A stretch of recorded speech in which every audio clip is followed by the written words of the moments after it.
कक्षा नौवीं के सभी विद्यार्थियों को नमस्कार। आप सभी का सेंट एंजल्स पब्लिक स्कूल की ऑनलाइन हिंदी व्याकरण की कक्षा 9th में नौवीं में आप सभी का स्वागत है। हमें उम्मीद है कि आप सब स्वस्थ होंगे और आपसे प्रार्थना भी है कि आप सब अपने घरों में रहकर अपनी लॉकडाउन का पालन करें और सुरक्षित रहें। आज मैं आपके सामने कक्षा 9 का हिंदी व्याकरण का टॉपिक पत्र लेकर उपस्थित हूँ। पिछली वीडियो में हमने प्रार्थना पत्र का प्रारूप पढ़ा था और एक पत्र पढ़ा था हमने प्रार्थना पत्र, जिसमें जो है अवकाश के लिए या जिसमें जो है अवकाश के लिए जिसमें दुर्घटनाग्रस्त हो जाने पर जो है अवकाश के लिए प्रधानाचार्य को प्रार्थना पत्र लिखना था। देखिए, हम पढ़ रहे हैं औपचारिक पत्र। औपचारिक पत्रों में सबसे पहला जो पत्र आता है वो आता है प्रार्थना पत्र। तो प्रार्थना पत्रों में हमने सबसे पहले अवकाश के लिए प्रार्थना पत्र लिखा था तो आज हम आपको उसी कल पिछली वीडियो में हमने आपको जो है एक होमवर्क के रूप में एक होम असाइनमेंट दिया था, जिसमें हमने कहा था कि क्वेश्चन दिया था कि आपको अपने भाई के विवाह में सम्मिलित होने के लिए 3 दिन के अवकाश के लिए प्रार्थना पत्र लिखना था। अपने भाई के विवाह में सम्मिलित होने के लिए 3 दिन के लिए अवकाश के लिए प्रधानाचार्य को प्रार्थना पत्र लिखिए। तो देखिए, उसमें किसी तरह का कोई एड्रेस वगैरह नहीं दिया हुआ था। तो प्रत्येक उसमें पत्र में आपको सभी को सबसे पहले भेजने वाले का एड्रेस लिखना है, और भेजने वाले भी हमें यहाँ नहीं पता है कौन है, तो और उनका पता भी नहीं पता है। क्वेश्चन में कोई एड्रेस कोई नाम वगैरह नहीं दिया हुआ है। तो हम सबसे पहले भेजने वाले के एड्रेस की जगह लिखेंगे। ये ध्यान रखें आप, जिस क्वेश्चन में एड्रेस नहीं दिया होता उसमें क्या लिखते हैं। देखिए, उसमें हम लिखते हैं परीक्षा भवन डैश डैश डैश स्कूल, कै पर बड़े ओ की मात्रा, रे पर बड़ी ई की मात्रा, परीक्षा भवन dash dash school dash dash नगर, पूर्ण विराम। आगे 8 मई के बाद कोमा लगाएंगे, स्पेस छोड़ेंगे, 2020। इस तरह से डेट लिखने का ये बिल्कुल सही तरीका है। यानी पहले हमने भेजने वाले का पता लिख दिया, जो कि क्वेश्चन में नहीं दे रखा है। हमने अपने पास से पर्सनल इन्फॉर्मेशन कुछ नहीं लिखी है, केवल जो मेथड है लिखने का वही लिखा है कि परीक्षा भवन dash dash school dash dash नगर। इसका मतलब यहाँ पर भेजने वाले का पता है। 8 मई 2020 ये डेट है। डेट के बाद हमें एक लाइन छोड़नी है, सब कुछ लाइन के साथ साथ लिखना है। आगे हम लिखेंगे सेवा में मे पर अंकी बिंदी कोमा लगाएंगे, प्रधानाचार्य महोदय के बाद कोमा, सेवा में प्रधानाचार्य महोदय, वैश्य विद्यालय ये रेले नगर। वैश्य विद्यालय हमने इसलिए लिखा क्योंकि हमें विद्यालय का नाम नहीं पता है, और ये रेले नगर भी हमने इसलिए लिखा क्योंकि हमें नगर का नाम भी नहीं पता है। तो क्योंकि क्वेश्चन में हमें कुछ भी जानकारी नहीं दी हुई है, तो अपनी तरफ से हमें किसी भी विद्यालय का नाम नहीं लिखना है, अपने भी विद्यालय का नाम नहीं लिखना है, ना ही जिसमें हम एग्ज़ाम दे रहे हैं उस विद्यालय का नाम लिखना है। तो हमें विद्यालय सेवा में प्रधानाचार्य महोदय, क्योंकि पत्र में प्रधानाचार्य महोदय को लिखना है, और विद्यालय हमें पता नहीं है तो वैश्य विद्यालय लिख देंगे, और ये रेले नगर लिख देंगे। नगर के बाद पूर्ण विराम लगाएंगे। उसके बाद एक लाइन छोड़कर लिखेंगे विषय। पहले भेजने वाले का पता, डेट, सेवा में प्रधानाचार्य महोदय, वैश्य विद्यालय ये रेले नगर, नगर के बाद पूर्ण विराम। फिर एक लाइन छोड़ेंगे, फिर विषय लिखेंगे। विषय में लिखेंगे हम अवकाश हेतु प्रार्थना पत्र। विषय में देखिए, विषय क्वेश्चन था कि अपने भाई के विवाह में सम्मिलित होने के लिए 3 दिन के अवकाश हेतु प्रार्थना पत्र लिखिए। तो अवकाश के लिए हमें प्रार्थना पत्र लिखना है, तो विषय रहेगा अवकाश हेतु प्रार्थना पत्र। हमेशा विषय एक सेंटेंस में लिखेंगे, और एक सेंटेंस में लिखने के बाद पूर्ण विराम लगाएंगे। विषय में लिखने के बाद पूर्ण विराम लगाना न भूलें, ये ध्यान रखें। विषय से पहले एक लाइन छोड़ें, विषय के बाद एक लाइन छोड़ें। बिल्कुल लाइन के साथ साथ लिखना है, जरा सा भी लाइन से राइट साइड में नहीं होना है, बिल्कुल लाइन के साथ साथ लिखेंगे। आगे देखेंगे, मान्यवर सविनय निवेदन है यह है कि मैं आपके विद्यालय, ये लाइन हमें प्रार्थना पत्रों में सभी में लिखनी है।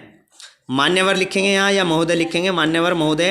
तो कई बार यहाँ मान्यवर के रे के नीचे से कई बार यहाँ से लिखना शुरू करते हैं, जहाँ पर मेरा पेन है, जहाँ पर निवेदन लिखा है, लेकिन हमें यहाँ से लिखना शुरू नहीं करना है, बिल्कुल लाइन के साथ से ही शुरू करना है। जो मान्यवर का जो मैं है उसी के बिल्कुल नीचे से, यानी बिल्कुल जो ये 2 लाइन है रेड वाली, इसके बिल्कुल नीचे साइड से बिल्कुल साथ से ही शुरू करना है।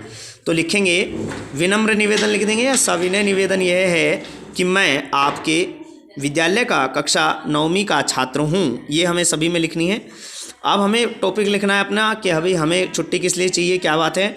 तो लिखेंगे मुझे अपने बड़े भाई के विवाह में सम्मिलित होने के लिए दिनांक। अब मुझे अपने बड़े भाई के विवाह में सम्मिलित होने के लिए दिनांक 10/5/2020 को जयपुर जाना है।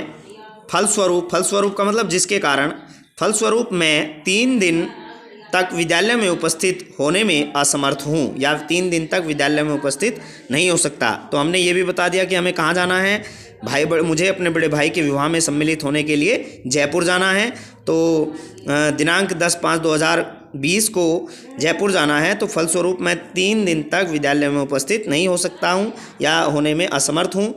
अतः आपसे प्रार्थना है। अब हम नेक्स्ट लाइन से बनाकर लिखेंगे, नेक्स्ट पैराग्राफ, मुख्य लाइन लिखेंगे अब हम। अतः आपसे प्रार्थना है कि दिनांक, देखिए दिनांक 10/5/2020 से 13/5/2020 तक का अवकाश प्रदान करें।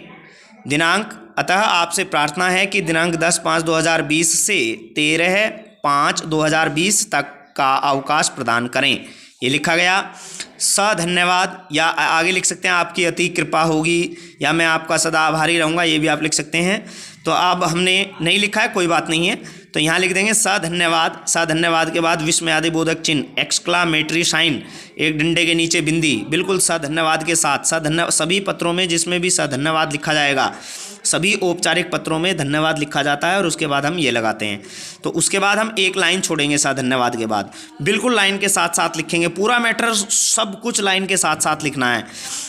तो धन्यवाद के बाद एक लाइन छोड़कर लिखेंगे, आपकी आज्ञाकारिणी शिष्या या आपका आज्ञाकारी शिष्य क ख ग कक्षा 9th B अनुक्रमांक 2020। तो इस तरह से महिला है यानी लड़की है तो आपकी आज्ञाकारिणी शिष्या लिख देंगे, लड़का है शिष्य है तो आपका आज्ञाकारी शिष्य। तो ये मैंने आपको इसलिए लिख के दिखाया ताकि आपको इसकी स्पेलिंग याद हो जाए। कई बार क्वेश्चन में बता दिया जाता है कि लड़की का नाम दे दिया जाता है कि उस नाम से आपको पत्र लिखना है, तो आपको फिर ये लिखना पड़ेगा। तो आप क्योंकि लिखने वाले का नाम नहीं दिया हुआ है तो क ख ग लिख देंगे नीचे। ये क ख ग भी बीच में नहीं लिखना है, बिल्कुल लाइन के साथ से ही शुरू करना है जहाँ से मैंने शुरू किया हुआ है। उसके बाद कक्षा 9th B अनुक्रमांक कहते हैं रोल नंबर को, अनुक्रमांक 20। बिल्कुल ये भी आपको तीनों चीज़ें लाइन के बिल्कुल इस लाइन के साथ लिखनी है। कई बच्चे आपका आज्ञाकारी शिष्य लिख करके उसको इधर राइट साइड में लिख देते हैं, बीच में लिख देते हैं इस पूरी लाइन के। ऐसे नहीं लिखना, बिल्कुल लाइन के साथ में लिखना। ये बिल्कुल विशेष बात मैं आपको बता रहा हूँ, लाइन के साथ साथ आप लिखेंगे सभी, जरा सा भी लाइन से राइट साइड में नहीं भेजेंगे। तो ये ध्यान रखना है आपको। तो ये मैंने पत्र आपको बताया, भाई के विवाह में सम्मिलित होने के लिए अवकाश के लिए प्रधानाचार्य को पत्र लिखना था। तो सभी पत्रों में एक विशेष लाइन आपको याद करनी है, लिखने का क्या मेथड है, पता दिया है तो पता कैसे लिखना है, नहीं दिया है तो क्या लिखना है, ये सब चीज़ें मैंने आपको पत्र में बताई। तो इस पत्र को आप कम से कम 2 बार अवश्य लिखें अपनी रफ नोटबुक में। मुझे उम्मीद है कि आप सब 2 बार इसे लिखेंगे, प्रैक्टिस करेंगे, अभ्यास करेंगे, क्योंकि आपको अब समय है आपके पास और ये आपके 10th के लिए ये आपका एक तरह से पत्रों में बेस बन जाएगा। यदि आप मेरा बिल्कुल बात मान के चलेंगे, मेरा कहना मान कर चलेंगे, तो आप जो है पूरी तरह से इसको 2-3 बार लिखें और लिखने के बाद आप इसे एक बार पढ़ें, देखें, समझें कि इसमें हमने विषय कैसे बनाया है, कहाँ लाइन छोड़नी है, कहाँ कोमा लगाना है। तो विराम चिन्हों का उचित प्रयोग करें, स्पेलिंग ठीक करें और ज़्यादा से ज़्यादा प्रैक्टिस करें। प्रैक्टिस से ही आपको पत्र लेखन आएंगे। तो मुझे उम्मीद है कि आपको यह पत्र समझ में आया होगा। बहुत बहुत धन्यवाद।